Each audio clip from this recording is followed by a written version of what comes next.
Hey y'all, Cherelle K here. I'm from Austin, Texas, and I'm checking in with Industry's Most Wanted.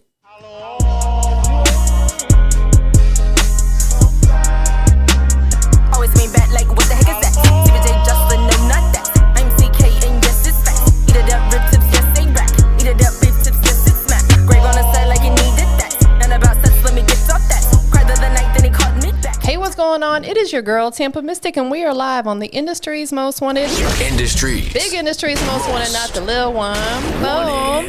Listen, we have the beautiful Cherelle K checking in today all the way from Austin, Texas. She came out here as a whole vibe, you guys. How you doing, beautiful? I'm good. How are you? Good. Thank you so much for being here. Thank you for having me. Definitely. Listen, she is the epitome of great energy, beautiful vibe. She's like, I told her earlier, she's like a ray of sunshine.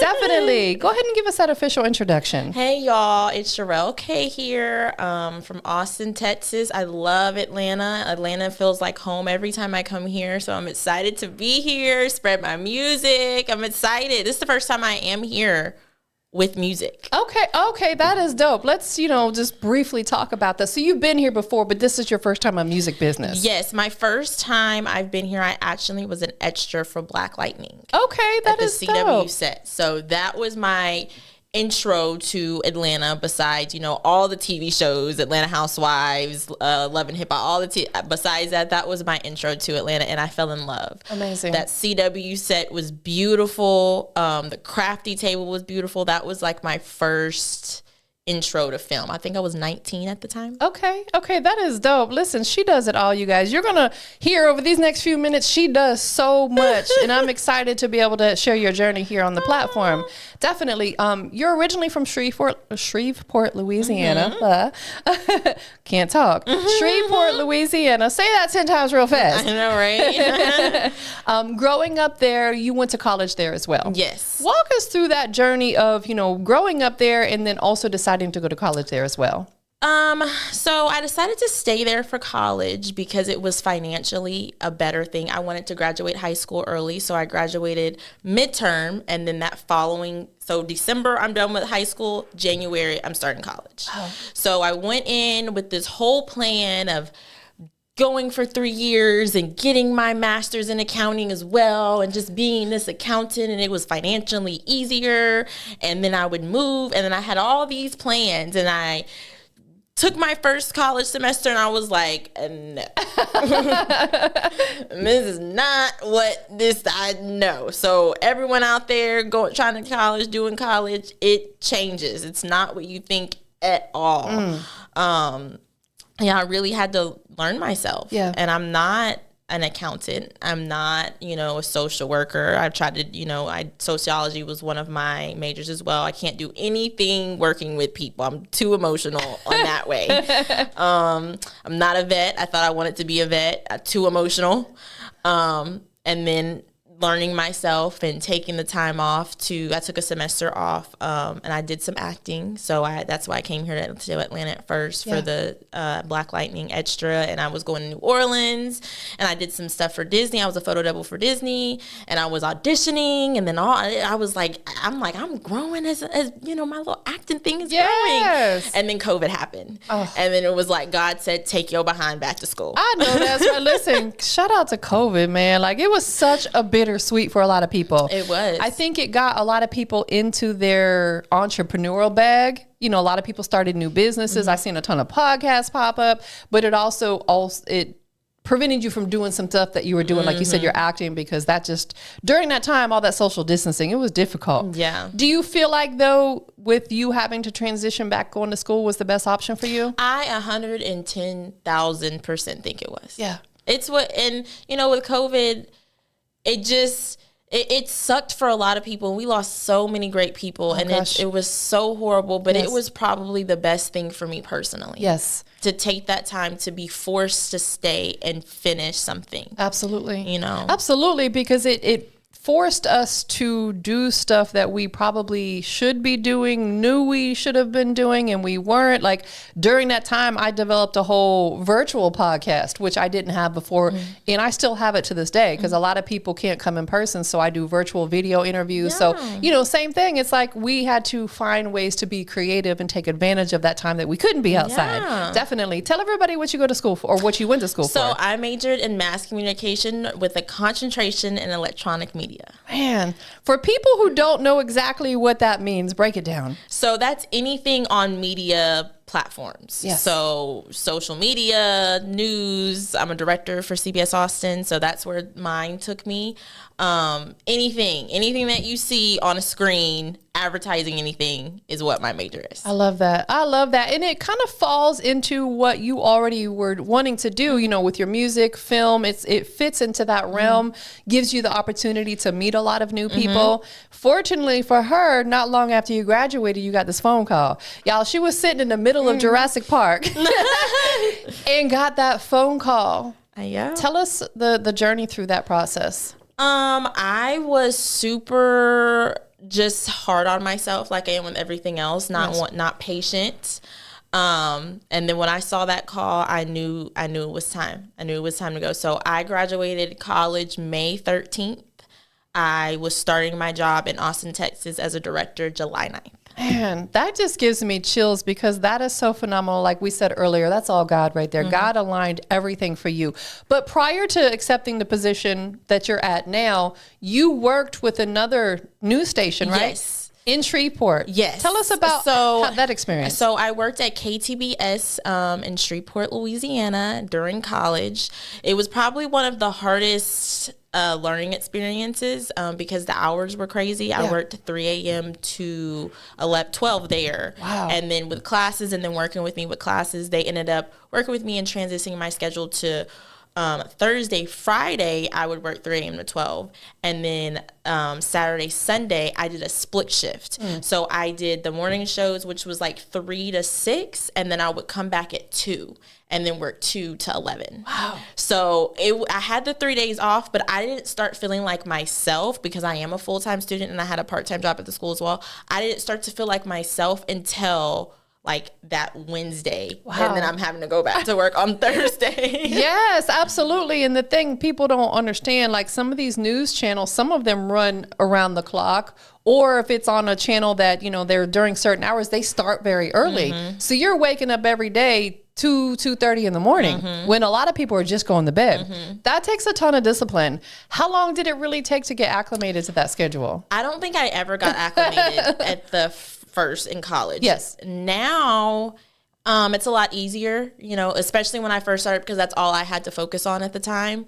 So it probably took about 3, 4, 5 months. Yeah. And, I would sleep in my car. I would, rest at my desk. So, not having school, it really gave me relief. Yes, absolutely. Because being in school, I would imagine you're constantly having to, at work, you have to use your brain all the time. And then at school, you have to use your brain all the time. You don't really get a break. And even if you're not physically moving, that mental can drain you and wear you out. And you were doing it double time. Yeah. Double time. Now you do work a second job working with kids. Tell us a little bit about that. Yes, it's just been a blessing being able to work with them and to be able to see their little the cute thing about working with kids, and the fun thing, at least for me, is I see their little talents starting to grow. That's so cute. Some of them, can just color in the lines really, really good. And I'm like, I can't even color that good. Some of them, I had a little girl, she told me the whole plot of Hocus Pocus. Wow. Just meeting her, she's telling me the whole plot. And I'm like, yes, ma'am. girl, Okay. So, and seeing them, play soccer or basketball and seeing how good and talented they are.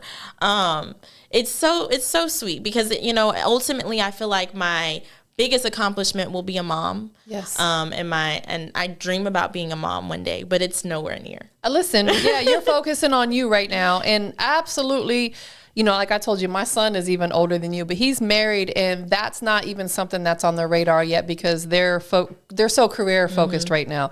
And it's like, yeah, I love my son. I just wish I could have had him, but later in life, you know, I had him at 19 years old, and it was difficult. It was difficult. So I encourage every young woman, every young man out there, if you can wait till a little later in life, get your career together, get yourself financially stable, and then start a family. So you're doing everything the right way, 100%. What age group of kids do you work with? 4 and 5. So Okay. That's such a cute age. They're and initially, because in college, a short period of time, I did work at a daycare with 2 and 3-year-olds.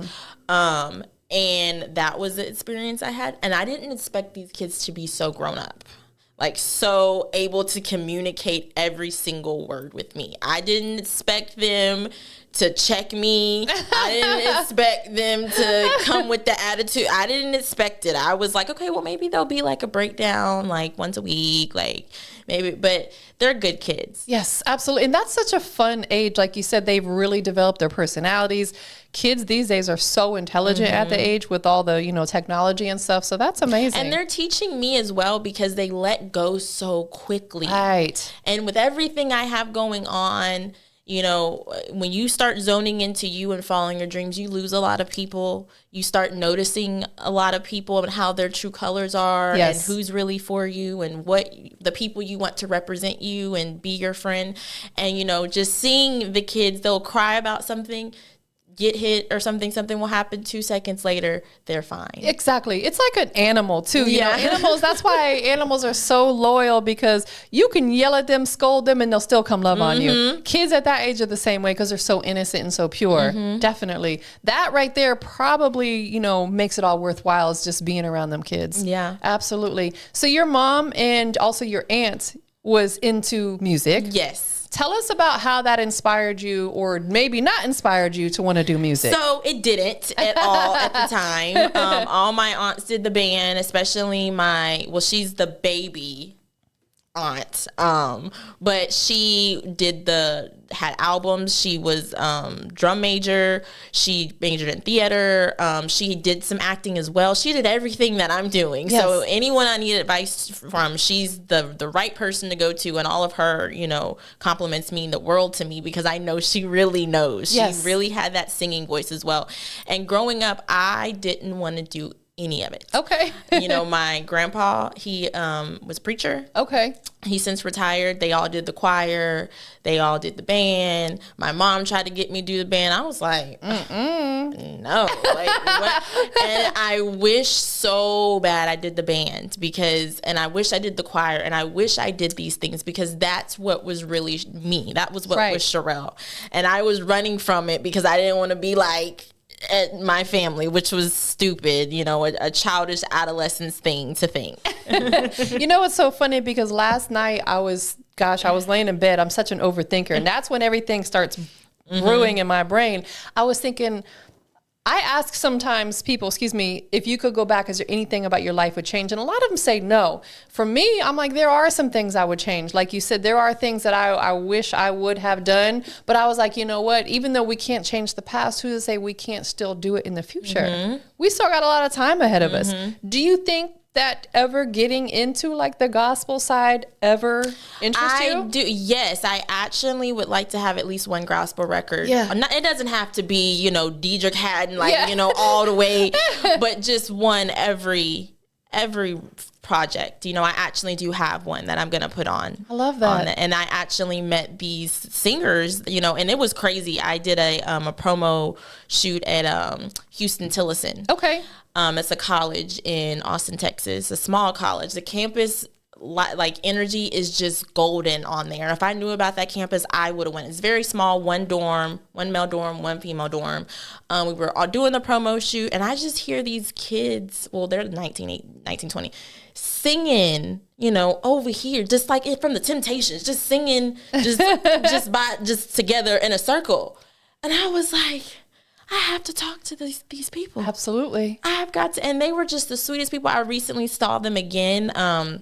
I did a fashion show, performed at a fashion show at the school as well.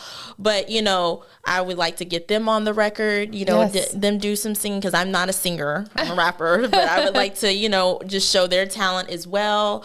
They do the choir. And it's beautiful to see somebody just embody their talents. Absolutely. That would be a beautiful collaboration. Yeah. That would be especially that you've already like kind of bonded with them. Yeah. Yes, we got to make that happen. 100%. So you've been doing music for a while, but you really started taking it seriously at the top of this year. What was that turning point for you that said, you know what, I need to go ahead and just really run full force with this? So a little backstory. I started writing raps at 19. Okay. But I've always been the girl that's performing. Like, I've always been the one in my house. You know, I would take storage containers and make stages. So I would make 3 in the back, 1 in the front, and put sheets over it. I love that. I would take the Febreze bottles and make them into microphones. So I was always trying to perform Hannah Montana, Katy Perry. I didn't really even realize until recently how much of Katy Perry and Miley Cyrus and those artists actually influenced me. Yeah. I didn't even really realize it.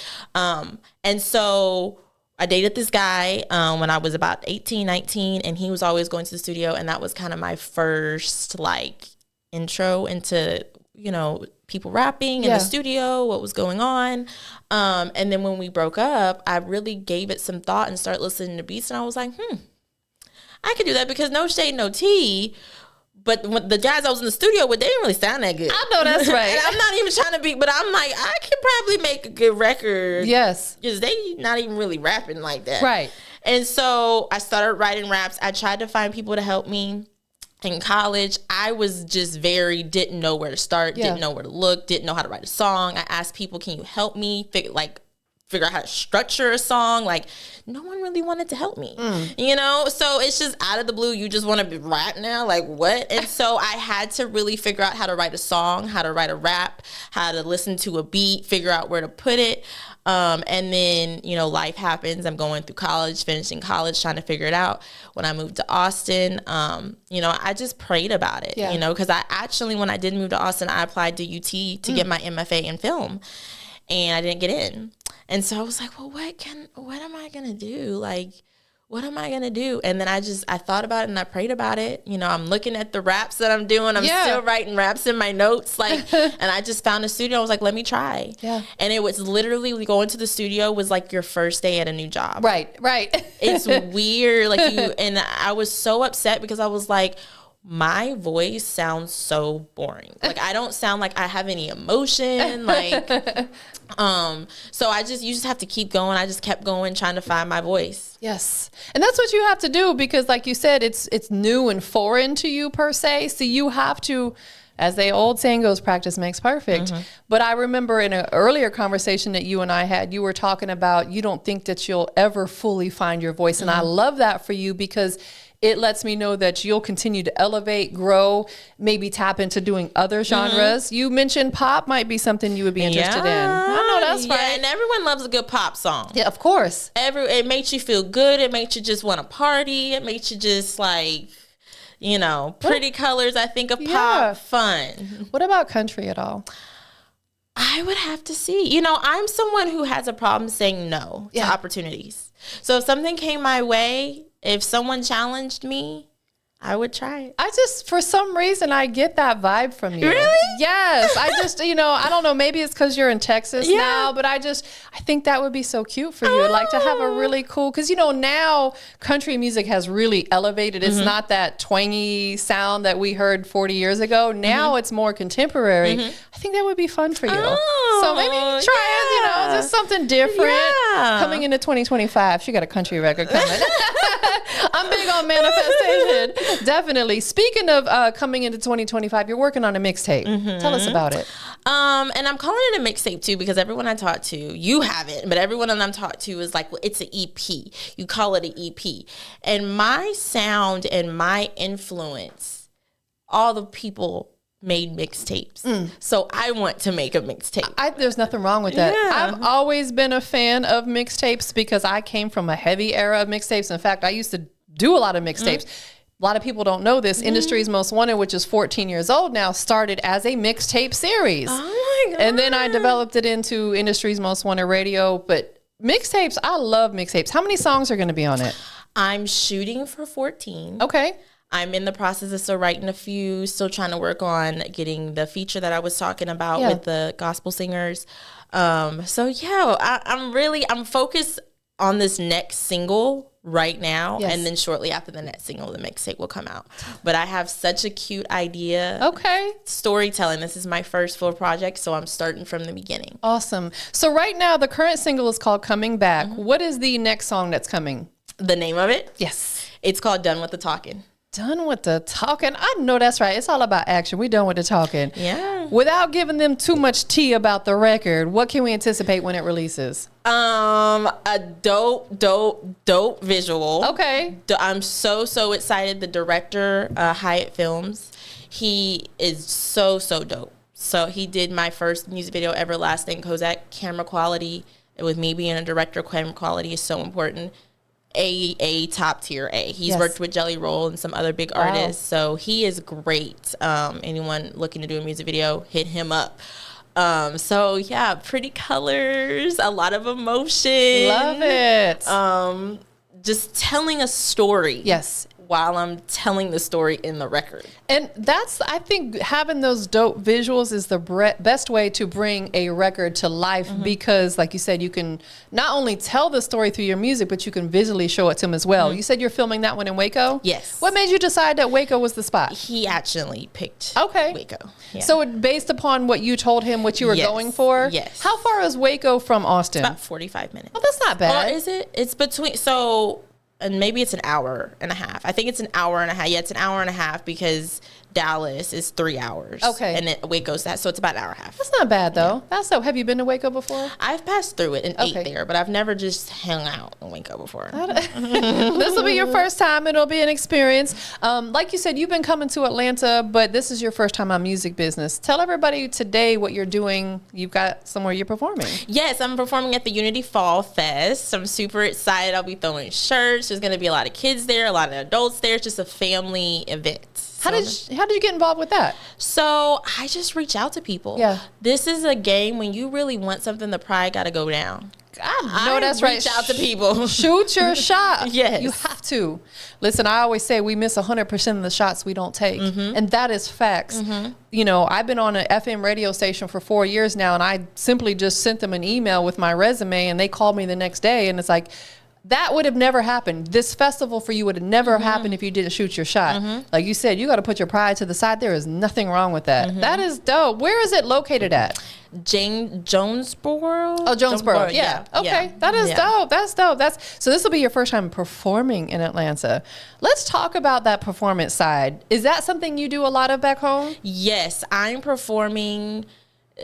There was a time I kind of slowed down a little bit, but there was a time I was performing maybe like 5 times a month. Oh, wow. That's great. Anywhere I can get, just reaching out to people, because that's how you gain an audience. That's how you gain a fan. Your people you were friends with in high school, college, middle school, that's not your fan base. Man, listen, every artist that hears this, take heed to what she's saying, because she is speaking absolute facts. I have had artists tell me, I don't do showcases. Why?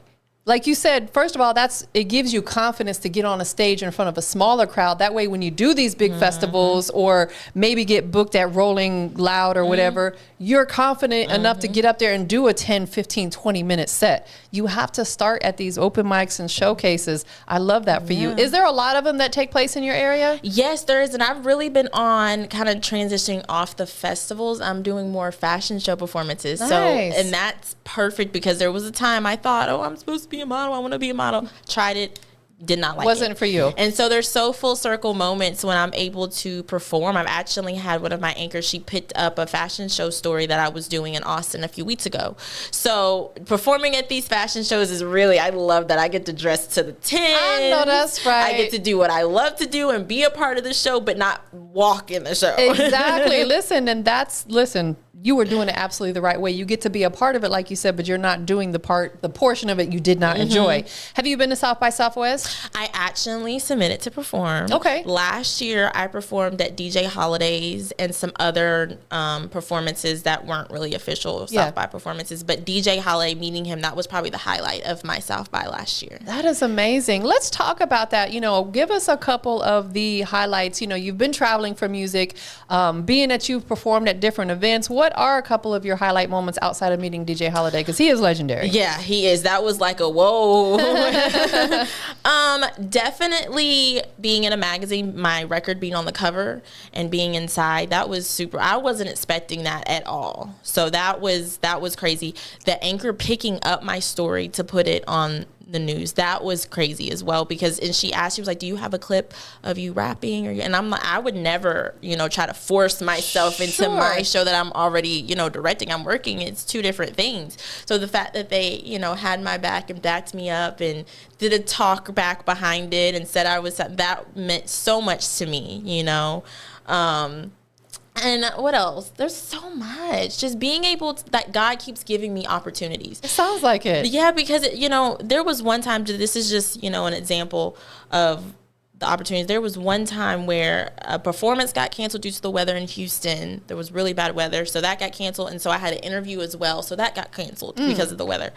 And so I was sad. I was like, I had all this stuff planned. Like, it was finna be bow, bow, bow. Yeah. And so I go to the studio. This is actually the weekend I made that gospel record that I'm trying to get. Okay. I go to a new studio that I've never been to, just trying to find something to make myself better. I wrote a little record, let me go to the studio. And so as I'm walking into the studio, I've never been here. There's a bunch of people sitting outside the studio. And I'm trying to figure out how to get in. And I'm asking them, like, how do I open this door? And they're like, oh, we don't know. We're not here for that. We're here for this other thing. I'm like, oh, okay. And they asked me, they were like, what is that? And I'm like, it's a studio. And they were like, oh, like a recording studio? I was like, yeah.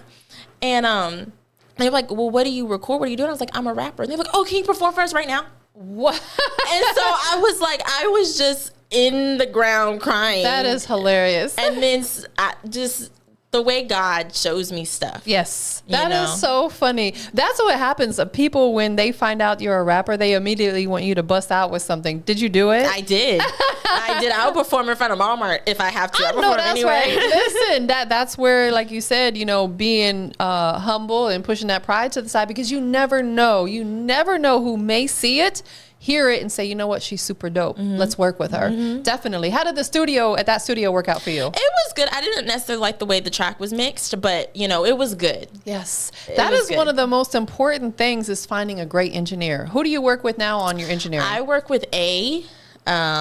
I don't really know his full name. He just goes by A. Okay. But he's so dope. He's very just about the actual music, not trying to be all in the business and all on social media and all, just the record and mix it, how you doing, casual conversation, and he's good. And he was a radio engineer at one point as well. So he definitely knows what he's doing. Yeah. Let's jump outside of music for just a minute. You have a lip balm line called Cozy Lips.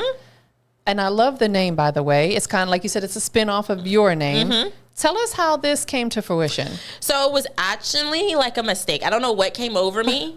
In one of my major classes, we had a final to do. We had to do a commercial. And I was like, well, what am I going to do my commercial about? And she was trying to ask people what they're going to do their commercial about. And I just said, well, I'm going to do it about my lip balm line. And then I'm like, okay, I don't have a lip balm line. And so let me figure out what I'm going to do. And so that gave me the motivation to take the time and actually create something that, is something I love. That is amazing. And you're able to formulate it exactly the way you would want to wear it. Yeah. Tell us the different flavors that you have. I have mint almonds, jasmine nutmeg, and coffee beans, which is Cherelle's Lips. What made you decide to come up with those particular flavors? Or is it flavors or scents when it comes to lip balm? Yeah, okay. So I guess I would say flavors. Yeah. But with the mint almonds, I love something that makes your lips tingle. Right. So off rip, I was like, I need something that my lips can be almost burning, but not really. Yes. So that's where that one came from. And then the jasmine nutmegs, I'm like, I haven't heard anyone have this before. Yeah. Like, it's actual jasmine, the tea, with nutmeg. I'm like, I've never heard of that. And that's jasmine's very good for you too. A lot of people use like the oils and stuff, jasmine. Okay. Yeah, so I'm like, I never heard that. And then coffee beans. At the time, I was addicted to drinking coffee. Yeah. So I was like, I want something that's Cherelle in there. Absolutely. Which of the three do people gravitate to the most? Surprisingly, I feel like a lot jasmine nutmegs, okay. and that's the one I'm like, really? I was thinking that was gonna be the last on the the list, but that's the one a lot of people like. Maybe it's because, like you said, it's different. Nobody else has done it. They're like, oh, I've got to try this out. Absolutely. For people who want to shop with you, where can they? At cozylips.company.site. Love it. Definitely. Are you going to be developing other flavors down the line? Yes, I want to go all out. I want candles. I am currently in development. We're doing a lip gloss. Okay. So yeah, I have a lot of working on. I love it. I love it. Being that you work 2 jobs, you are a music artist. You're also into film. You have your lip balm. What does work-life balance look like for you? Basically, anytime that I get to just not do anything for a day, I'm just in bed watching a movie. Yes, you got to take that me time. That's it, and yeah, that's it. You have to. Our body is really like a battery. We have to recharge it, otherwise it dies. Yeah. And it's like, yeah, when you're young, people, team no sleep. No, baby. Yeah. Get your sleep. Yeah. Trust me, you have to, because otherwise your body will give out on it. It's going to let you know you need to sit down and rest. But it's so peaceful for me to just binge watch a good show. Yeah. And watch good movies. That will make my day. What type of movies do you enjoy? I'm very into all of it. Okay. As a director, I see myself filming movies kind of on Jordan Peele's Wow. psychological thrillers. That's kind of where I would like to direct, because camera angles are so important with psychological thrillers. Oh my gosh. That can make or break the chilling, So I feel like that's where I can really showcase my talent. But I love a good funny movie. I love a good 90s movie. There's times where I don't want to watch anything that's not filmed in like that 80s, 90s granite I agree. type. I agree. That's like such a great era for film and music. 100%. But you're right. Them camera angles are absolutely everything. Like, people have to understand cinematic, capturing, like right now, a camera could be here where it's partially showing the table and just little things like that. People are like, oh, that is super dope. And they don't realize that that's what draws them in, is those camera angles. 100%. So you do want to get into actually directing movies. Yes, I actually have a film going around the film circuit. One of my anchors, John Carlos Estrada, love him. He gave me the opportunity to be production assistant on his documentary Barbette and Fontaine, and it's been winning awards, going all over the place in the film circuit. So I just recently, on Thursday actually, got invited to a film After Dark in Austin festival. It was about films that are horror, sci-fi, and I got to meet different people in that That is genre. amazing. So God's really making a way. Listen, you are so beyond blessed. And it's because you have a kind heart. You do right by people. I can feel that from your energy and your spirit. And trust me, God sees all that. I feel like in order to be blessed by God, you have to be a blessing to others, and I'm sure you've done that probably your entire life. 100%. Definitely. What is coming up next from you that we can be on the lookout? I know you got this single dropping soon. Anything else in the works that we need to stay in tune for? I'm definitely working on, I script write. I'm working with other people that script write. I have a meeting with the award-winning script writer next week, actually. So definitely films. And I actually got asked by my hairstylist. Yeah, she was like, well, where do you see yourself, with your career?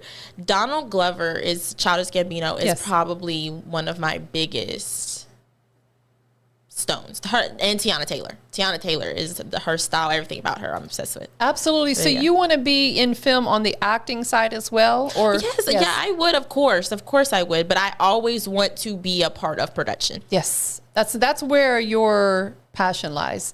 Do you feel like right now in life that you're fully walking your purpose? I do. Yeah. I do. I feel free. Like, and it's crazy because a lot of situations come and I just feel like sometimes that different people around me or different situations that like I'm a butterfly and everyone else doesn't have their wings, and I have that tattoo, that exact tattoo on my. Oh, that's beautiful. Yes. And I feel like some people don't have their wings, and I try to force people or get people to understand my way, or like, well, why you just can't do it this way, or why. Because some people don't have their wings yet. And that's something that I'm working through trying to understand. You know, that I feel free doesn't mean other people do. You are absolutely right, because everybody's journey is different. We cannot compare our journey to anyone else's, nor should they do it with us, because like you said, things happen for you very quickly. That's a beautiful blessing. Doesn't happen that way for everybody. And don't beat yourself up if it takes you 2 years out of college to find your dream job. Everybody's different, 100%. Thank you for being here today. Yes, thank you. Congratulations on everything. You've done so much. You're deserving. There's a lot more to come. Yes. Absolutely. For people who want to follow your movement, where can they follow you at? Follow on all social media platforms at The Cherelle Nicole and Music Cherelle K. Absolutely. Definitely. I know you have a lot of people that love you, support you. Anybody you want to give thanks to or shout out to? My family for always being there for me. My aunts and cousins are watching my dogs now. Aww. So them especially, and then first and foremost, God. Yes. Wouldn't be able to do this without him at all. And shout out to you. Thank you. Shout out to you for being so dope. Yes, absolutely. I've got one last question for you.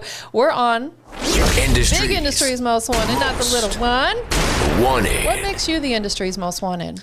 Because I'm a hard worker, and investing in me, your investment will be doubled. Absolutely. Because I'm going to work till it's done. I love that. Well, thank you again for being here today. Thank you. Definitely. We up out of here, y'all. Peace.